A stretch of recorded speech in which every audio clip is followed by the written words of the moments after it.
আসসালামু আলাইকুম বন্ধুরা, আজকে আমি চিকেন রোস্ট তৈরি করব। প্রথমে একটি কড়াই নেব। কড়াইয়ের মধ্যে আমি 1 কাপ তেল দিয়ে দেবো। তারপর চিকেনগুলো ম্যারিনেট করে রেখেছিলাম সেগুলো এবার এপাশ ওপাশ করে ভেজে নেব। বেশি কড়া করে ভাজা যাবে না, একটু লাল লাল হলেই আমি চিকেনগুলো উঠিয়ে নেব। তারপর এর মধ্যে দিয়ে দেবো 1 কাপ তেল। তারপর পেঁয়াজ বাটা, রসুন বাটা, আদা বাটা, জিরা বাটা, 1 চামচ মরিচের গুঁড়া, 1 চামচ হলুদের গুঁড়া, 1 চামচ ঘি, স্বাদ মতো লবণ, আগে থেকে ফেটে রেখেছিলাম টক দই, কাজু বাদাম, কাঠবাদাম, পোস্তদানা, কিশমিশের পেস্ট করে রেখেছিলাম সেগুলো এবার দিয়ে দেব।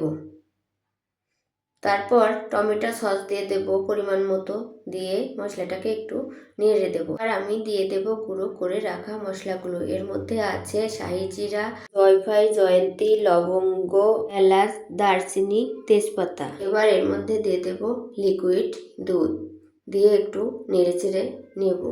এ পর্যায়ে দিয়ে দেব আমি চিকেন লেগ পিসগুলো, এবার একটু নেড়ে দেব। তারপর একটা ঢাকনা দিয়ে ঢেকে কিছুক্ষণের জন্য রান্না করব। এর মধ্যে আমি দিয়ে দেব কয়েকটা কাঁচামরিচ। এবার আমার রেডি হয়ে গেল চিকেন রোস্ট।